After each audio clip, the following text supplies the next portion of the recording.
Hey, Sandra.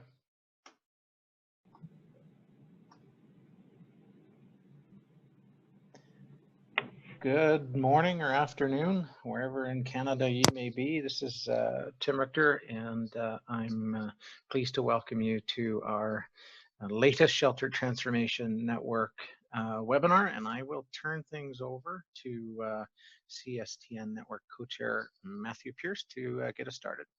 Thank you very much, Tim, and likewise, good afternoon or good morning, depending on where you are, to everybody on the call. This is the third of our four-part shelter transformation webinar series. The fourth one, make sure you've got it in your agendas, you probably already do, is for Tuesday, October 29th at the same time. Look forward to having you join us at that time.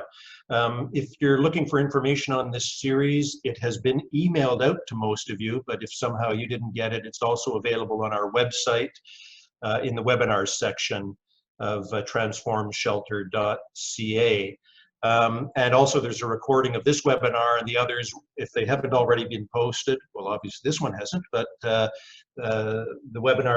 recording of the webinars are being posted on that website. And so look for those if you like.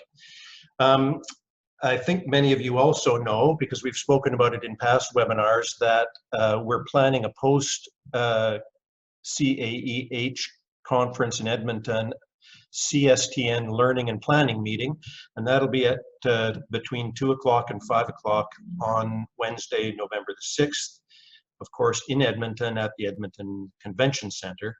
And so this meeting is designed to promote networking, peer learning, planning for the year ahead for our network. And so we're asking everybody who can make it to that event to register so that we can plan according to the number. We'll know the size of room we need, the number of cocktails and hors d'oeuvres that undoubtedly will be served, I'm sure. And so you can either register when you register for the conference. If you've already registered for the conference but haven't registered for the CSTN session, then go back into your registration confirmation email and follow the link there to reopen your registration and select the CSTN session. If you're not attending the conference, then I'd ask you to reconsider, because you really should attend. But if you can't, then you can register via an Eventbrite link, which we'll circulate to you after this call. We spoke over the past couple of webinars about the housing-focused shelter self-assessment tool. And so I want to thank everybody who has submitted. I haven't received them, but Tim has. It's really important that you do this, especially for the meeting coming up in Edmonton. If you haven't done the self-assessment, please make sure you do. The original deadline was last Friday, but we've decided, as many of my teachers in the past did, to extend the deadline and to this Wednesday, and that will give us enough time. So you've got really till tomorrow to complete that self-assessment. Without it, it's going to really limit our ability to assess where we're at collectively as housing-focused shelters, the state that we're at. We want to give shelters a sense of where they sit in the transformation process, and we want to have some insight on what they need to do next to improve. We want to help get a better understanding of where members might need additional support so that we can plan resources, training, webinars, that kind of thing. And we want to benchmark where we're at so that over time we can gauge the progress that is being made. So please, after this webinar, if you haven't done it yet, put everything else down. It does not take a long time. It's quite succinct and easy to follow, and it's such an important tool. And you'll be in our bad books if you don't do it. You need to know when you fill it out. I think we've made this point before as well, that all results will remain anonymous. Tim's collecting them, and they remain there as far as who submitted what. The aggregate results will, though, be shared at the Learning and Planning meeting in November. And I think that pretty well covers the introduction. And so let me welcome Iain to the webinar. The theme today is on first-time shelter beneficiaries. Go ahead, Iain. Thank you, Matthew. And hello to everybody from coast to coast to coast who might be joining us on this webinar. For those who are with us the last time, we did have some technical issues that arose early on. We think that we've taken care of all those potential technical issues for this go around and shouldn't have any. That's with fingers crossed that we'll be in a position where everything is a-okay. I am just pulling up the presentation here right now, and we'll have that on your screen in just one moment. Hold on.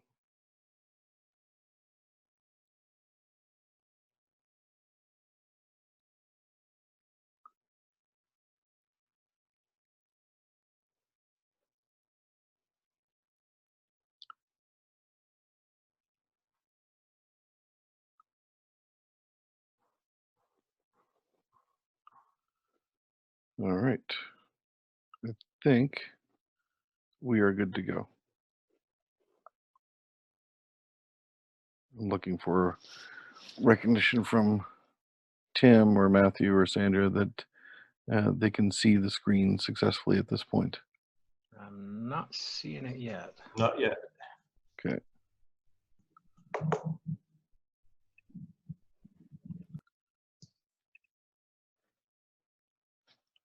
All right. Try this again. Share.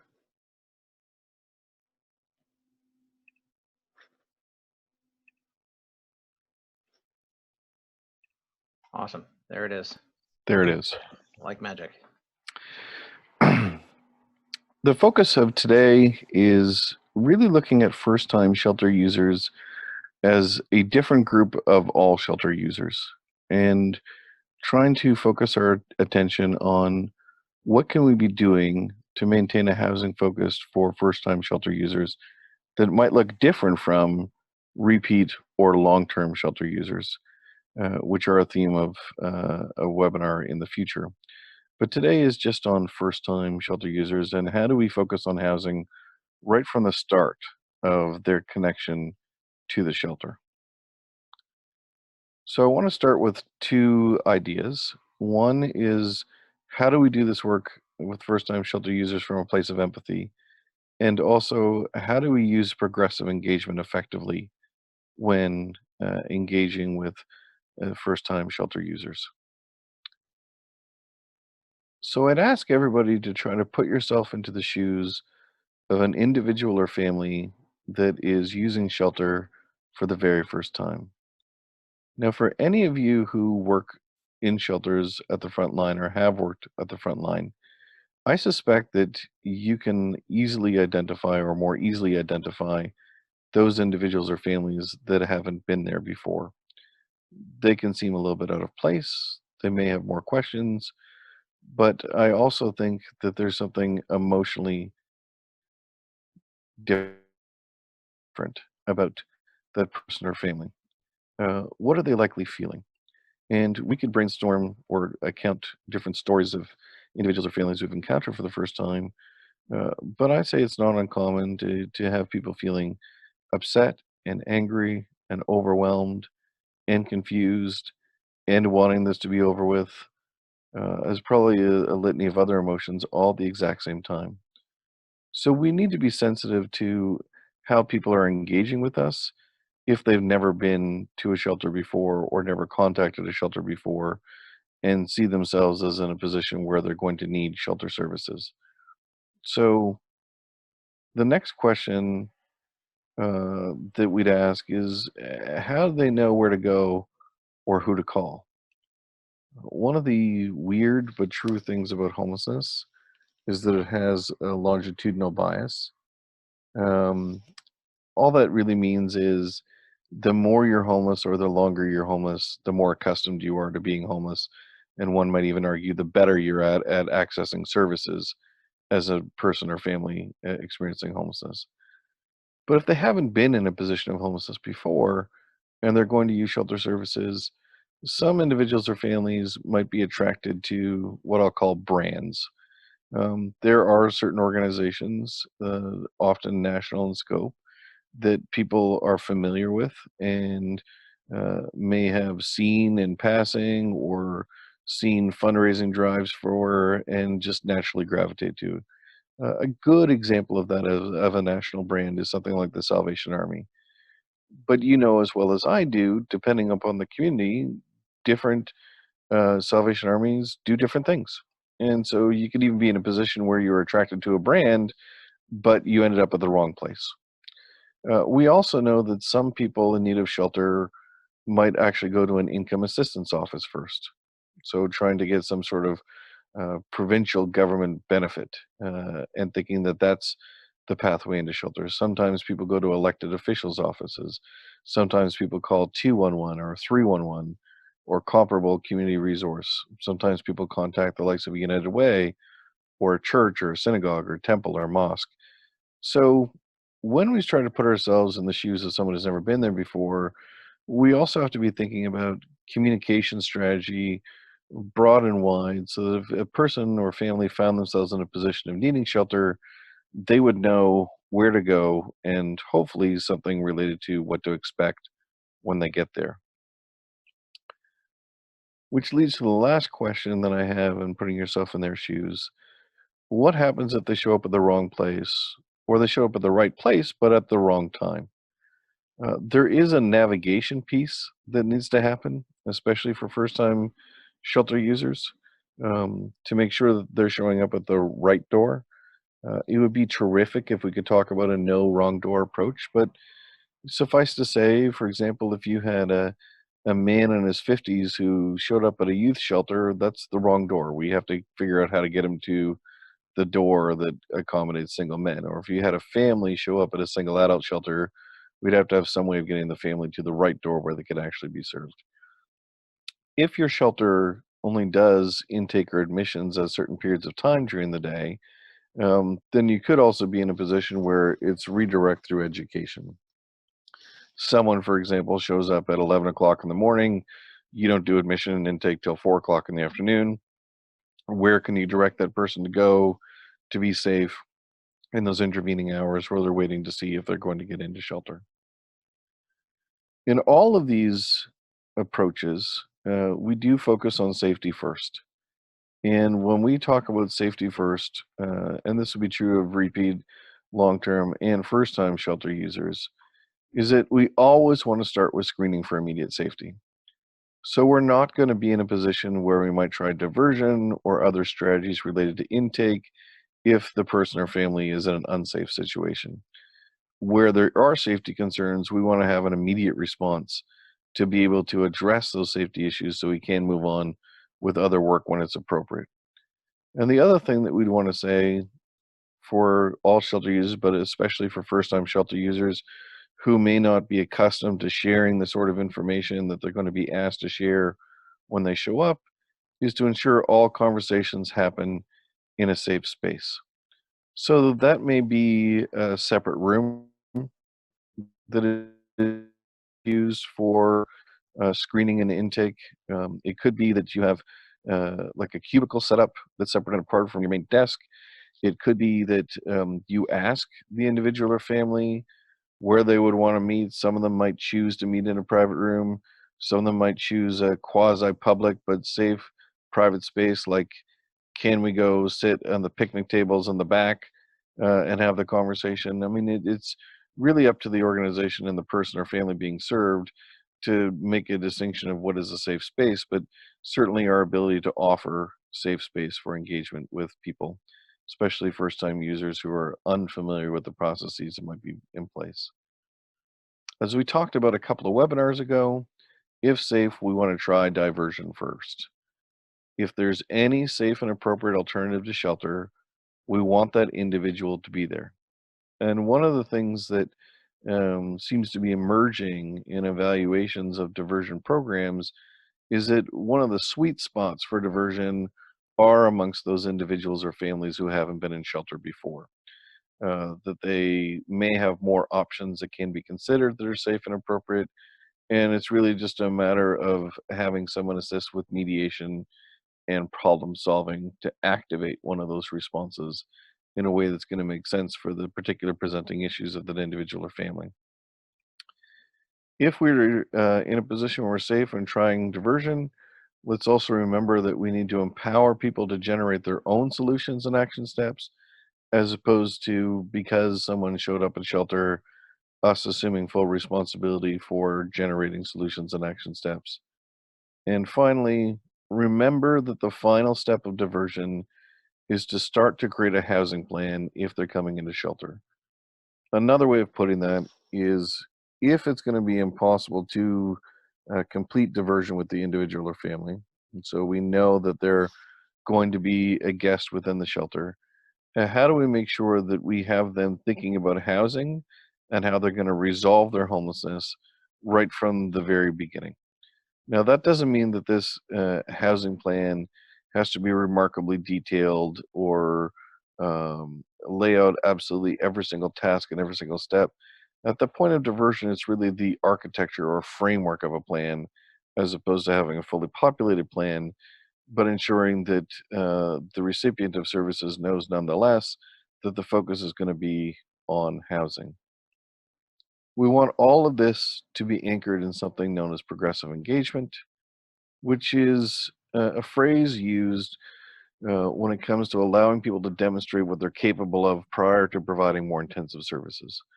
In other words, show me what you can do rather than me assuming that you cannot do.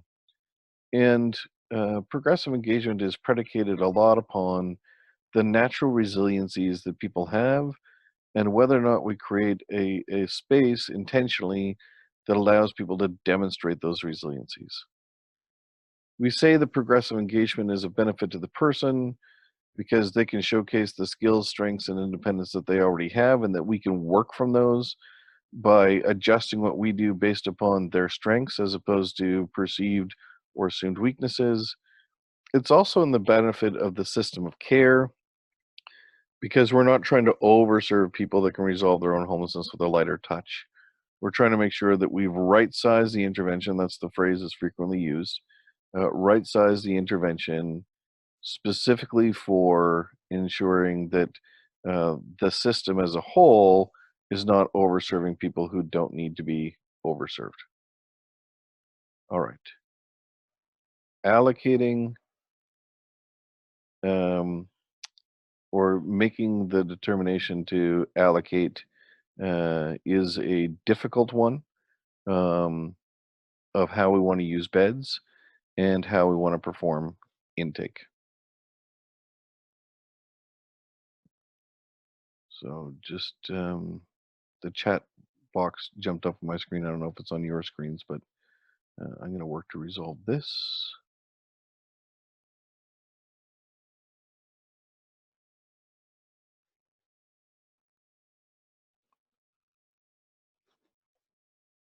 Okay.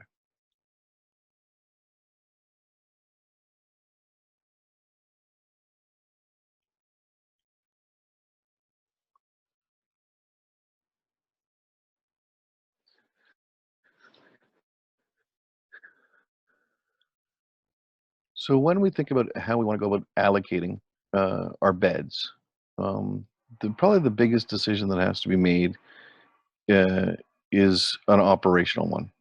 And the operational, I guess, challenge is, can we make sure that beds are going to the right population? The, I guess, challenge that comes up in some places is they do bed allocation on first come, first serve. And that first come, first served approach might be appropriate, but might be inappropriate based upon the specific needs of your community. What does that actually mean? Well, if we think about allocating beds on a regular basis, if it was first come, first served, we may not be in a position where the right people are getting access to the beds. So we might want to be considering whether or not your shelter wants to provide some sort of preferred access or set aside for first-time guests.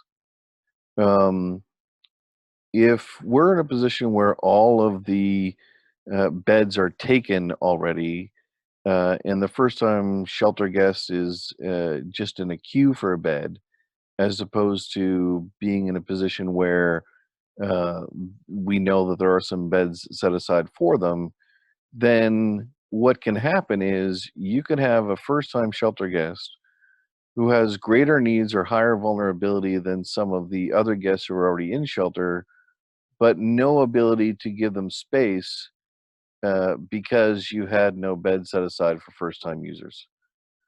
And I appreciate that different sized communities and different sized shelters are what can make that possible or impossible to do.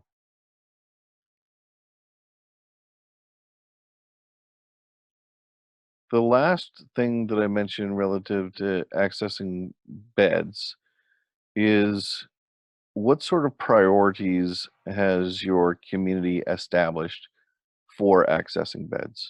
So, one of the things that is happening in more and more communities, and it doesn't mean it has to happen in yours, is trying to ensure that there is alignment between the priorities that you're establishing for coordinated access and priorities for um, who's going to get access to beds if they've never used them before.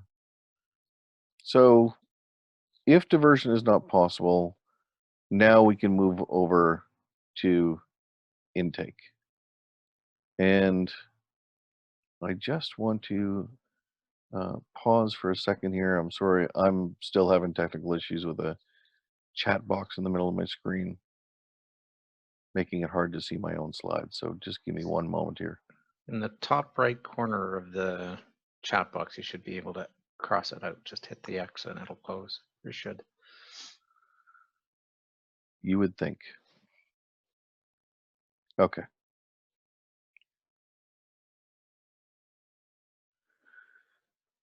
Examine your intake process. So for a first-time shelter guest, we want to be in a position where we're discerning what needs to be known now versus what could actually wait. This is sometimes determined by funders, sometimes determined by a contract that you have, usually with a government of some sort, to deliver things in a certain way. But it's also been our experience that a number of shelter providers have added a lot of information exchange and a lot of information capturing in the intake process that is not required by a funder and may be more appropriate to delay gathering some of that information until later in the process. So if we can wait, in other words, it's not a direct service imperative that we know the information and it's not required by a funder, it might be that we can streamline the intake process for first-time shelter guests to make the entire process of coming a little bit less arduous, a little bit less demanding on their time, as well as being very sensitive to the amount of information that people need to share all at once. So you could evaluate your intake process and say, are there things that we're asking of first-time guests that really would be better for us to hold off, whether it's a day or two or a week or two before we get that information? Is there something like in a more in-depth housing support meeting we might want to be capturing that doesn't need to be part of the intake process? That's the sort of way that we want to look at our intake process. In doing the intake process, we also want to set the tone to the best of our ability, because messaging is going to matter right from the very beginning of ensuring that we are in a position where the shelter is communicated as being housing focused. So let's make sure that people understand that first-time shelter guests understand that this is a safe space and what does safe space actually mean. That they understand that the focus and intention of shelter staff is going to be on finding solutions. This is more than a semantic change for me. I think in a lot of instances, especially historically, we went to such great lengths to try to create messaging around safe space that we weren't, or we were only cautiously talking about exits from shelter. I think it's important that in setting the tone, this is a safe space that we actually want you to stay in for the least amount of time possible, because we want you to attain housing again as quickly as possible, which gets into the housing focus piece. So there's a safe space. We're going to work with you to help find solutions. We're going to focus on housing. And then any other expectations that your shelter may have. As we discussed in previous webinars, being in a position where we can communicate, you know, what is expected relative to behavior, what people are allowed and not allowed to do in the shelter, expectations related to safety, those sorts of things. And one of the most difficult things to be doing in this intake process, and I'll say even more so for first-time shelter guests who may have a different profile of emotions than a repeat or long-term shelter guest, is how do we support people emotionally, for sure, but separate, even if it's only in our own mind, at which point am I providing emotional support versus at what points am I actually problem solving? And this is where the staff doing that intake really have to be in a conscious position to say, I can hear and support this person and try to understand the details that will allow us to solve the issue of their housing instability at the same time. So in other words, I don't want to go too far into emotional support that I'm not focusing on the problem, but I also don't want to be so cold and just focused on the problem that I ignore that people actually have emotions that are going through at the same time. And really important also is trying to avoid doing triage or assessment at the time of first shelter intake, um, and giving people a chance to rapidly resolve first. I know that individuals or families can be seen as a captive audience. I know that there's often really good intentions to try to get to the bottom of what might actually be um, spurring on their need for shelter. But a lot of triage and assessment tools, ones that we're intimately involved with included, uh, can be very intrusive in nature and can require asking people certain questions that we don't actually need to know the answer to, especially if they're going to self-resolve. That there may be a time and a place if people are getting stuck to know that information, but we also want to be in a position where time of intake does not equal automatic placement on a coordinated access list either. So we're creating this kind of period of grace, this period of time, we'll say usually about 2 weeks, where we're going to be focused on housing and housing and housing and housing and housing, but we're not trying to overload people with too much information, either being captured or disseminated to them. And we're not trying to put everybody into the works right from the very beginning if they can in fact self-resolve. So where housing matters are concerned, we want to express the need to focus on housing while they're in shelter. That could be everything from communicating how the day-to-day routine or schedule works within the shelter to which staff resources or are all staff available to talk about housing. Outline what the support process looks like, especially if you're going to be having, as I'll be talking about in the webinar, intentional meetings specifically about housing. Don't imply that staff are responsible for finding housing.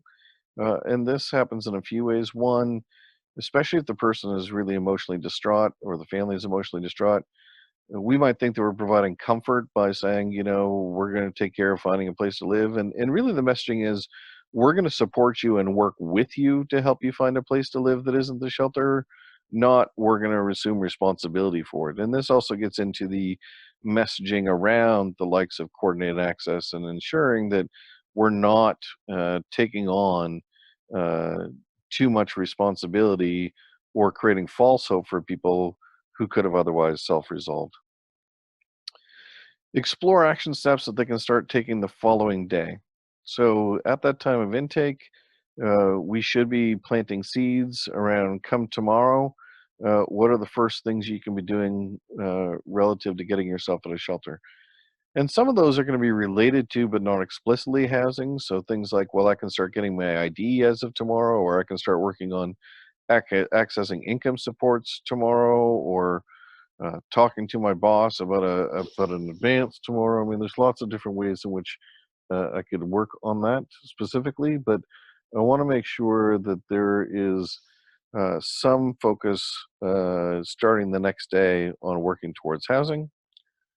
And also want to be planting seeds right at the very beginning of intake that there are a range of housing solutions.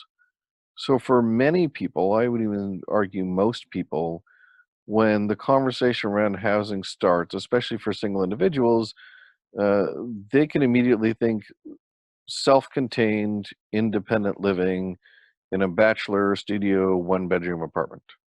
Um, Whereas if we start planting the seed right from the very beginning that, we help people achieve everything from independent living through to family reunification when it's safe and appropriate, um, that there's, range of housing options that might be out there from market rate housing, and that will depend upon your local jurisdiction, vacancy rates, affordable rents, those sorts of things, through to social housing, which usually comes with long waiting lists and a process and application, that's separate and apart from what you're trying to achieve, but really trying to plant these seeds, right? That housing isn't just one thing and there isn't just one approach to getting out of shelter and into housing. And the last thing I'd say relative to setting the tone at intake is it does present an opportunity for some effective advertising and messaging. And perhaps two of the best pieces of data, factoids that I've seen within the kind of intake environment is posting the number of people housed out of shelter to date in any given year. I've seen that be of value. And then also average length of stay of first-time guests. Because if the data is true in your shelter as it is in most first-time users do not become long-term users. Most people that self-resolve are going to do so within a certain period of time. And that's generally, if the data holds true in your community, a large percentage of the people who would touch shelter.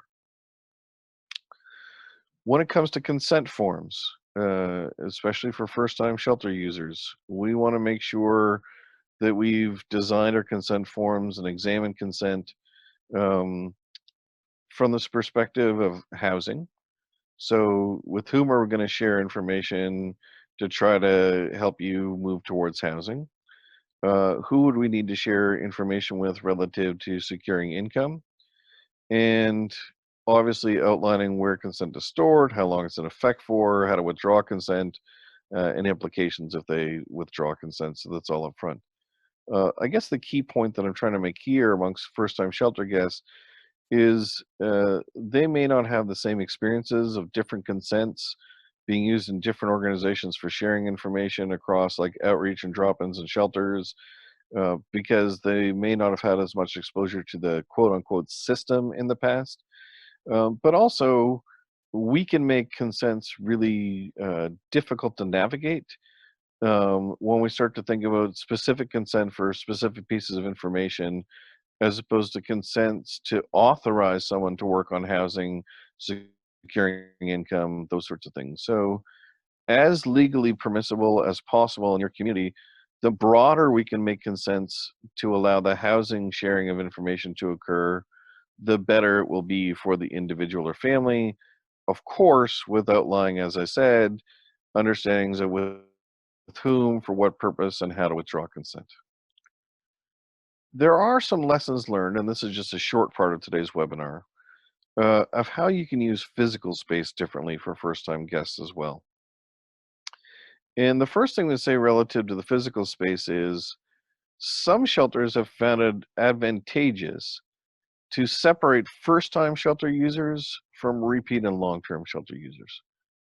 Obviously, this is going to be impacted by things like the size of your shelter, whether or not you can use space in these sorts of ways. Some communities even think of like a specific shelter as the go-to place for first-time shelter guests, and other shelter guests repeat and long-term go to other shelters. The theory behind this is essentially saying if you have a whole cohort of people who are new to homelessness and all trying to get out of it quickly, best that they be around other people in similar circumstances rather than sharing a bunk with someone who's been in the shelter for, let's say, 5 years, where their perspective on sharing information is things like when to line up to get for the best shower time, and when to do laundry, and what days of the week they serve the best meals, and what drop-in centers to go to during the day, all of which can be very helpful information, but it doesn't have the same housing lens and the same urgency to getting out of the shelter attached to it. So we can be in a position, and I think the theory can hold true, that creating some urgency by keeping the population group separated can be warranted. The other thing about the physical space that we've seen put into practice is only going to be applicable to those shelters that have some sort of tiered bed system.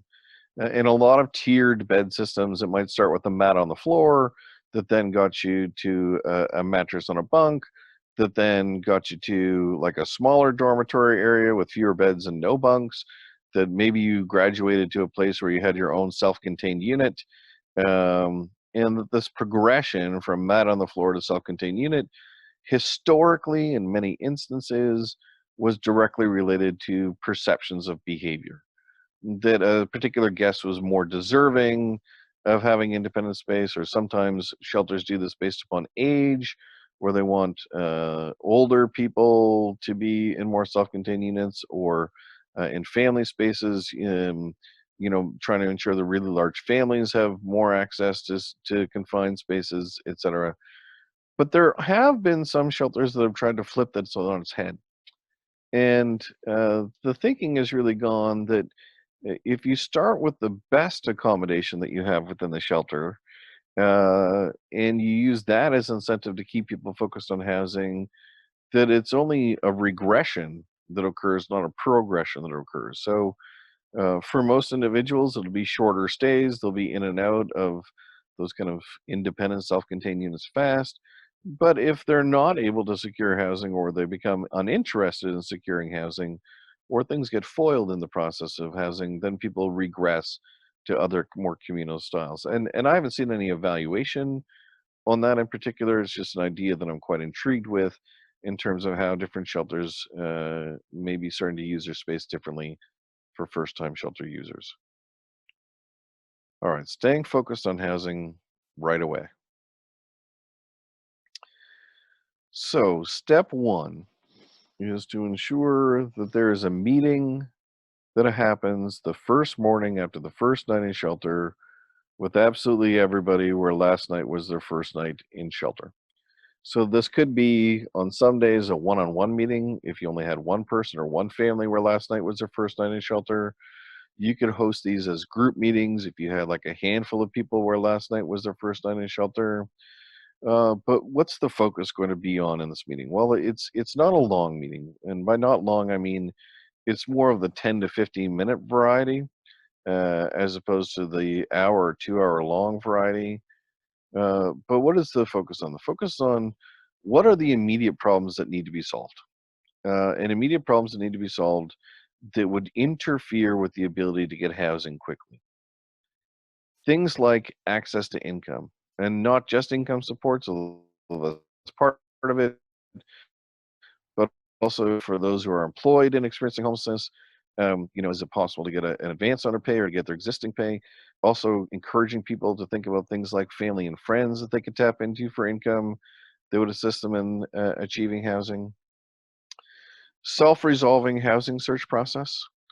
So really being in a position where we're giving those first-time shelter guests the tools they need to figure out their own housing, as opposed to seeing a huge amount of dedicated staff time to work through the housing process, and solving practical barriers right away.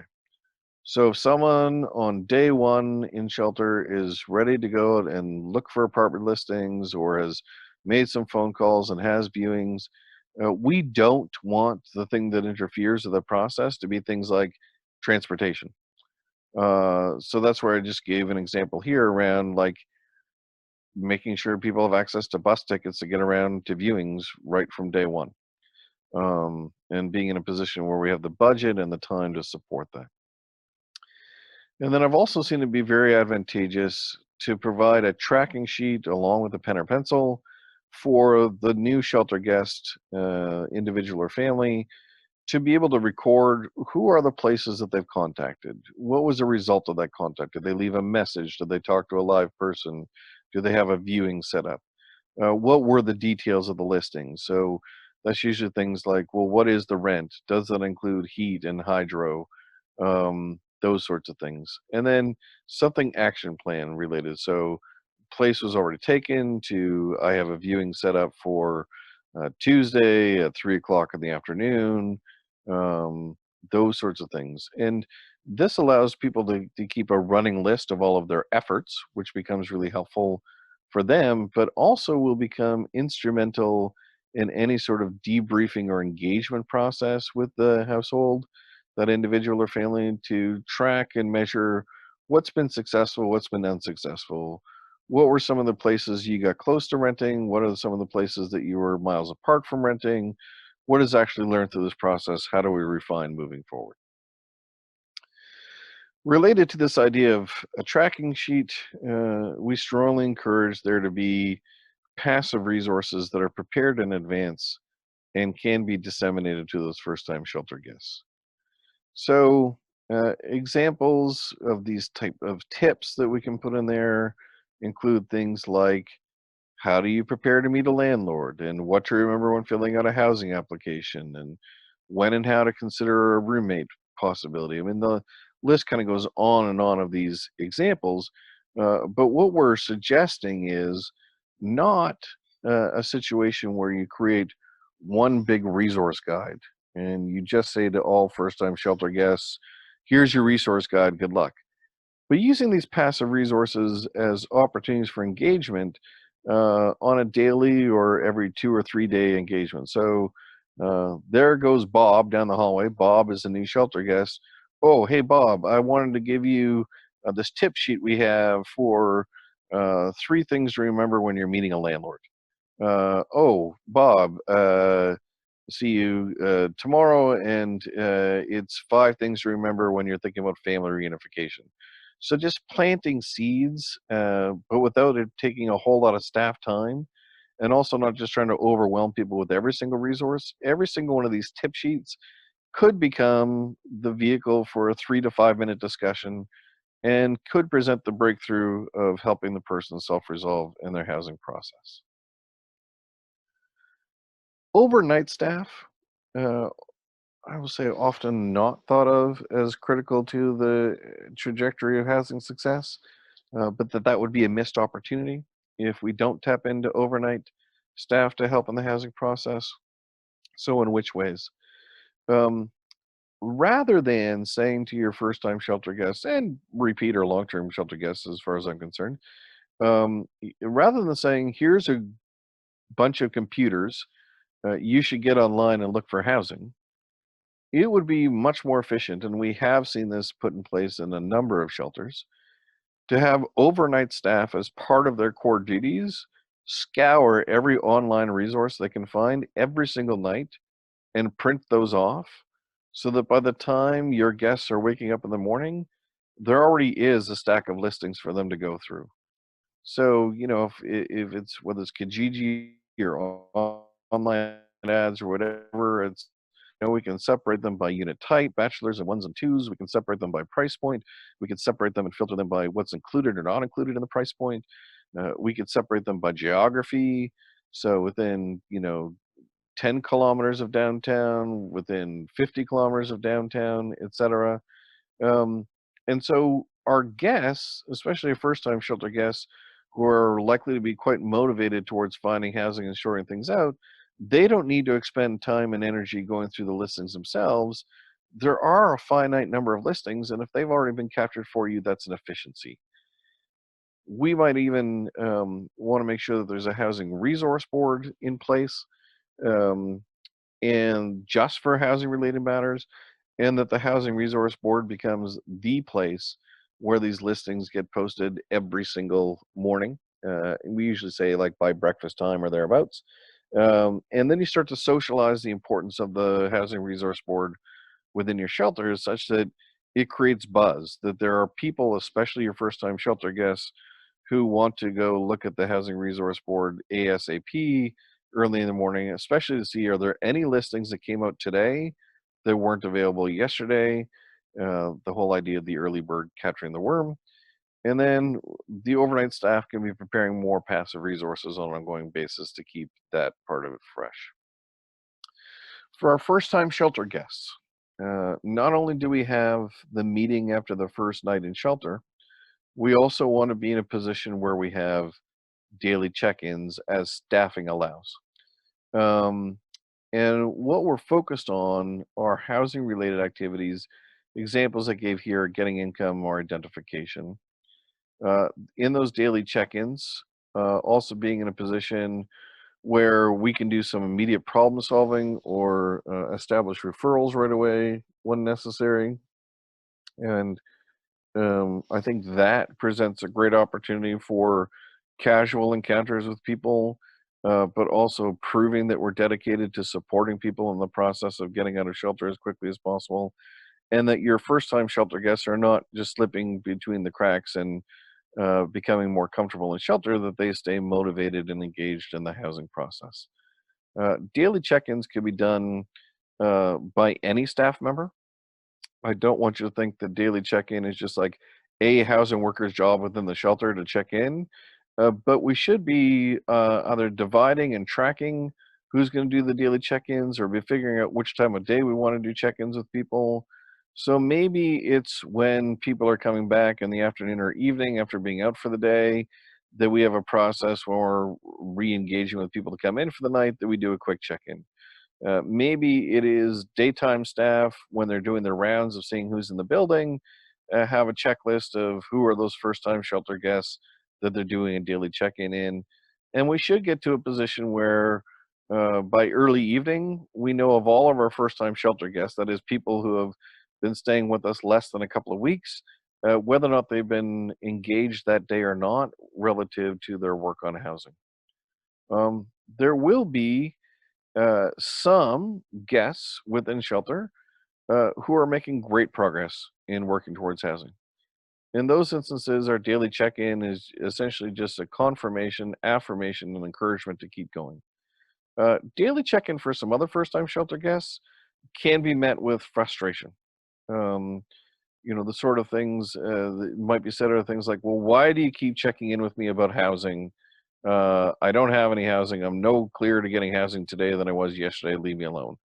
And for us, appreciating that frustration, acknowledging those emotions, and then pivoting to the importance of continuing to work on housing and how can we support you in problem solving or making referrals that'll help you take another step forward tomorrow. We want to avoid unintentionally prolonging a person or family to stay in shelter. This is especially true with our first-time shelter guests. So we don't want to enroll first-time shelter stayers in any programming activity that is multiple weeks in length. So the example I gave here, a 4-week budgeting course. If you or your shelter found it was helpful and necessary to do budgeting assistance, better that you have a series of short workshops that aren't multi-week in length, because that could work as a disincentive for people getting out. Is like, well, I wanted to leave the shelter, but I wasn't finished the budgeting class, so I'm sticking around until I'm done the budgeting class. We don't want to hear people say those sorts of things. Don't require chores at any time of day that will interfere with housing related activities. Now, I think there's quite a mixed perception within the sheltering community of whether or not it's appropriate to ask guests to do chores, and if so, what type of chores.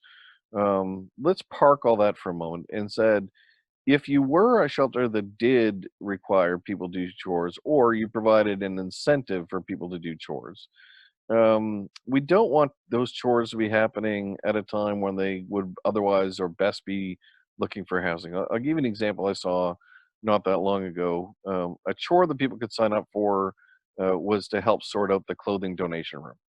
And in return for volunteering to help sort out the clothing donation room, they were given a gift card. I think it was like Tim Hortons or Subway or something like that. Doesn't matter.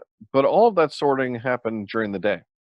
And the person essentially spent half a day doing a great job sorting the clothing donation room. But that was half a day that they weren't using towards trying to find housing, and they were a relatively new guest within the shelter environment. So those are the sort of things where being really selective of when and how we ask people to participate, whether they be in courses or workshops or chores. We just don't want those things to interfere with the ability for people to get out quickly. And somewhat related to that, thinking about which hours of day you want to have social activities or allow TV to be on, those sorts of things. Generally speaking, if it's daytime hours and people can or should be working on housing, um, or where we want staff to be available to engage with people relative to housing, some of those activities may interfere, depending on the size of your shelter and your shelter's makeup, may interfere with the ability of people to actually focus on housing activities. You may want to consider short housing focused workshops for people. These, usually 30 minutes or so in length, um, catered to first-time shelter users, uh, and you can cover a broad range of topics from what are your rights as a tenant to what are the most commonly requested pieces of information on a housing application to where in the city do you find postings that aren't online. I mean, there's just a range of different things. But just say, make them as pragmatic as possible. Try to make sure that these workshops have some sort of action outcome that attendees want to go put into practice right away. And it's okay to repeat the same workshops multiple times throughout the week, various times throughout the week, so that you're also going to be accommodating to the largest number of people who may benefit from the workshops. You could also find that pairing a workshop with a social activity also pays dividends. So for example, it's Friday night, and in our shelter on Friday nights, we have movie night, and it's a great way for people to come together and kind of relax after their week. Well, even if you started with like a 5 or 10 minute workshop on something related to housing at the beginning of the gathering, again, you're just reinforcing the intention of importance of housing, especially for first time stayers. And then first time shelter guests make it to the point where they've been at the shelter for around the 2 week mark. And let's say they around the 2 week mark, as opposed to saying like exactly at 2 weeks. um, you could, if you have access to your own data, analyze what is the average length of time it takes someone to self-resolve within my shelter. Um, and if you had that, that would become your kind of milestone length of time for when you want to engage. And essentially what we're saying is, around the 2 week period, is that you're starting to get to the outside of the time frame that people self-resolve within. So if a person or family is not secured a safe, appropriate exit. So I want to be really clear. If here we are, it's like October, just into the second week of October, and someone has a place, but they can't move until November 1st, but it's secured, it's safe, and it's appropriate. We're not going to keep them engaged in all these housing conversations. We know that they have an exit. But if here we are and they've been here for 2 weeks and they haven't secured an appropriate exit, this is when we want to have an intentional meeting with that individual or family. And the focus of that meeting is going to be on how do we review progress to date and celebrate small successes. So let's start with positives. What have they been able to do? Even if they haven't secured housing, what are the steps and measures they've taken to get one step closer to that? Let's do a much more in-depth conversation around barriers that they're experiencing relative to getting out of homelessness and brainstorm solutions to those barriers. This would be the most appropriate time to introduce a triage or assessment tool of some approach. This would also be the time where we want a much more in-depth housing plan than the one that would have been created at the time of diversion or intake. This is where we're getting much deeper into tasks, responsibilities, who's going to accomplish what. This would also be the time to add the person to coordinated access if warranted. It's likely going to be too far upstream in those first couple of weeks to be adding just everybody who might self-resolve. These are people who don't necessarily look to be self-resolving, so adding them to the list makes more sense. And also a time to review and get people to commit to expectations, because there can be some feelings of I'm not housable, I'm not going to succeed, this is a waste of time, those sorts of things creeping in. So not expectations in a punitive sense by any stretch of the imagination, but the expectation that you will work with us and we will work with you towards finding a housing solution as quickly as possible in a way that's safe and appropriate. And so that intentional meeting should also be used to communicate hope and encouragement to that person or family. During the next couple of weeks, some things we want to accomplish. We want to make sure, for example, that you follow up with the person or family every 2 to 3 days on the progress. These can be very brief meetings. These are often related to troubleshooting. Make sure people feel encouraged and empowered, not punished. So keep going. And I think for some people, finding the right type of encouraging words that don't ring hollow with first-time shelter guests who may be starting to get a little bit jaded in their process. And as many housing solutions are explored as opposed to focusing just on one approach. What does that mean?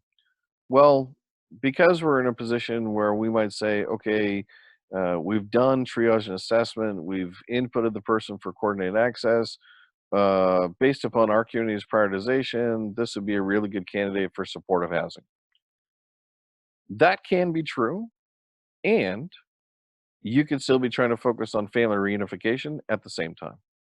So it's making sure we don't put all the proverbial eggs into one basket relative to what the housing solution might be for people.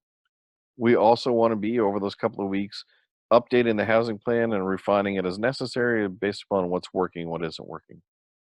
And then around the 1 month mark, if they still haven't secured housing and they have no immediate prospects for housing, let's think about where that person or family is at, right? So again, let's go back to those emotions. Why haven't I figured it out? What's wrong with me?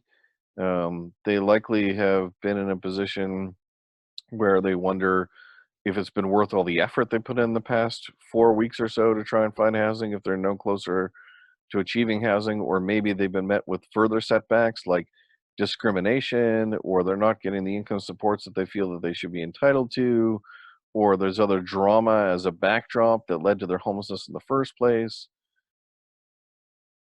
They've also likely, if they've been there for a month, seen other first-time shelter guests show up to the shelter and be gone already. And so it's not uncommon for people around this 1 month mark to also start to creep in a little of the, what's wrong with me? Why did they come and go and I haven't? So what do we want to do next? Well, in this period of time, let's revisit that housing plan, but potentially look at some longer timelines. So if, we were talking about this time of year, realistically, maybe it's talking about a housing plan to be in a position by December or January as opposed to November.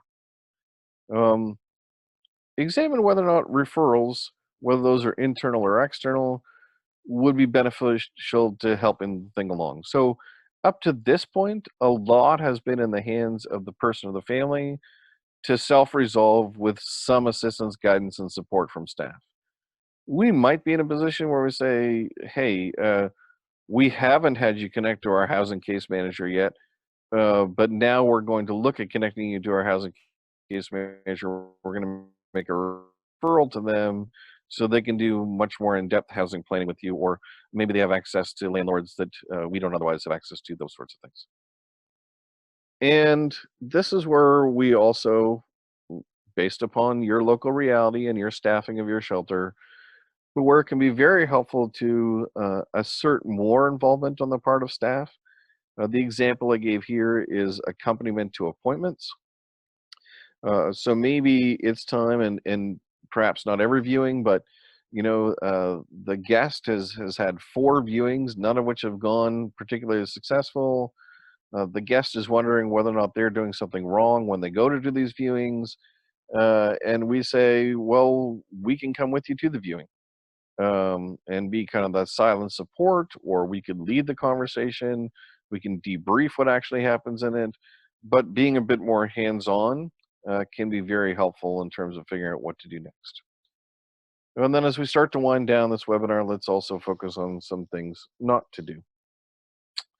So do not give up and assume that the person or family is unhousable.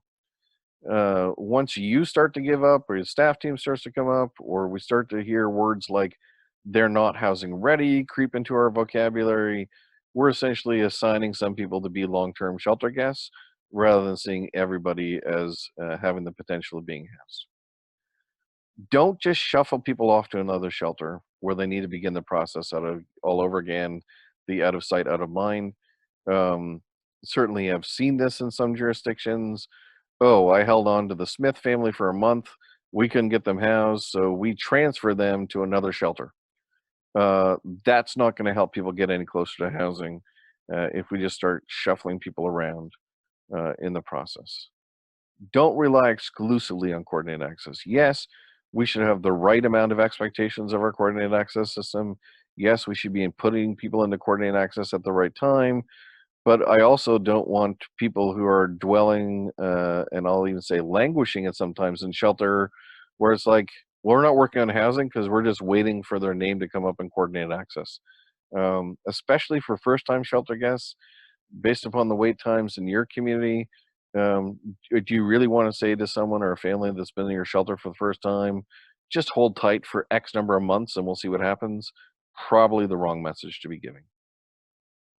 And do not provide a service restriction or barring because people have been unable to locate or secure housing. Now, that's different from people who might say, I don't want to look for housing.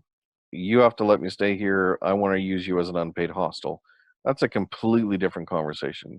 But if you have someone who actually is engaged, working on, motivated, trying to get housed, it's just taking extra time, don't create ultimatums. Don't force or punish people to do or not do things because they've been unsuccessful in their housing.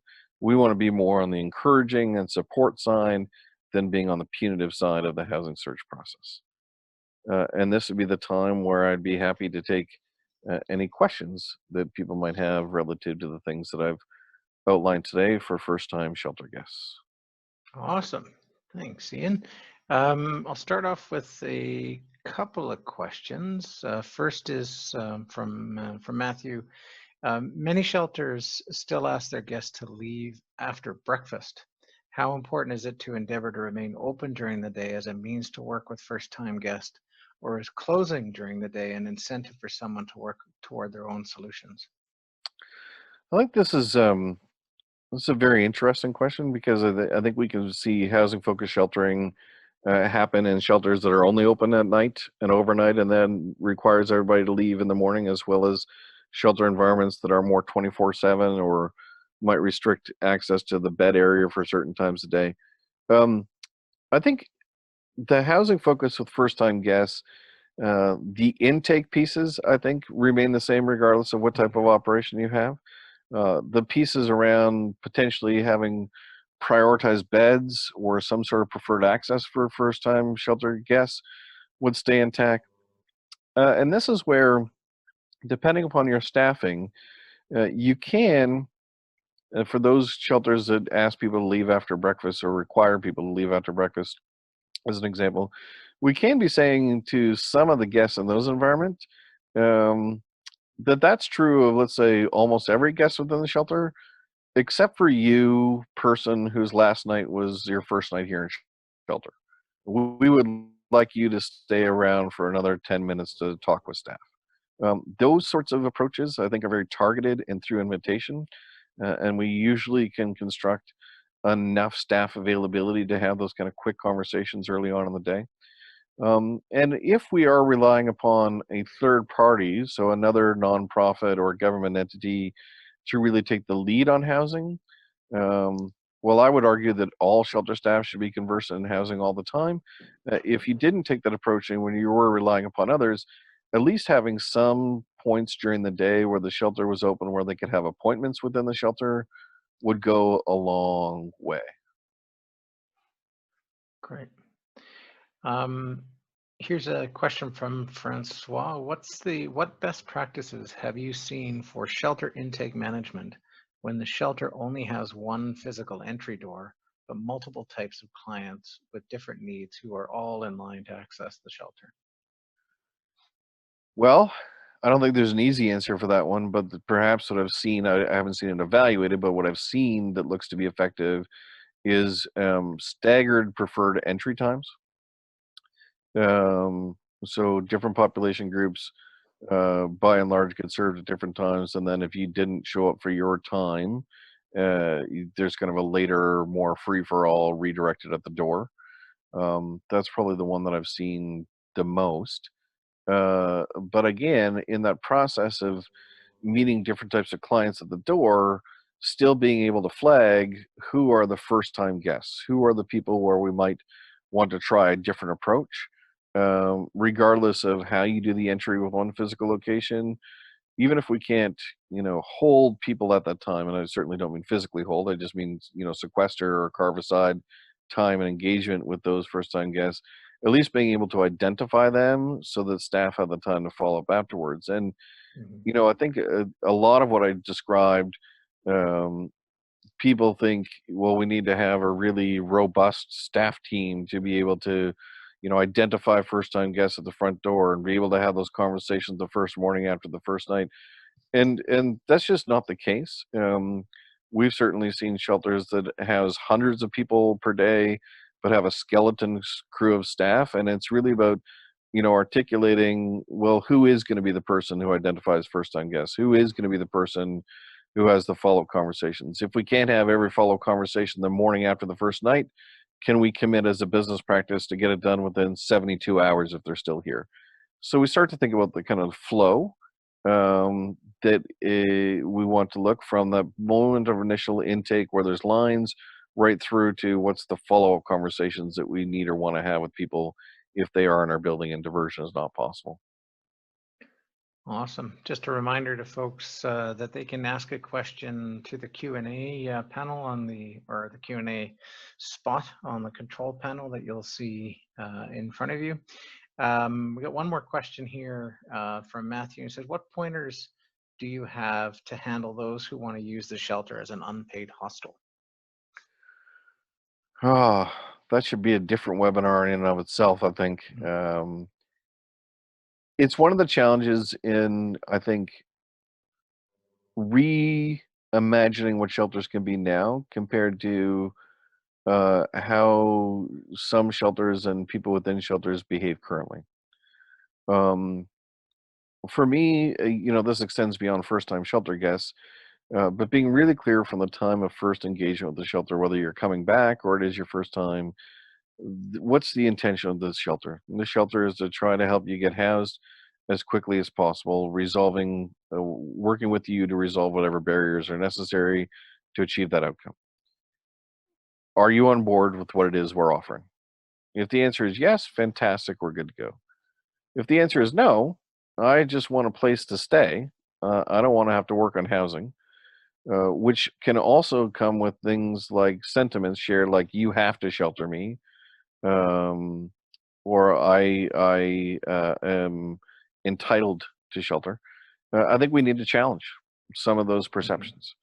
And this is where I don't think anybody's got it totally figured out, but this is where, when you get to a certain length of stay, and I'll just make up a figure, let's say 180 days, nowhere close to getting housed, no interest in getting housed, then maybe you start to create an environment that says, okay, well, come day 181, you owe us X number of dollars per day to stay here. That will do cost recovery. That's one approach.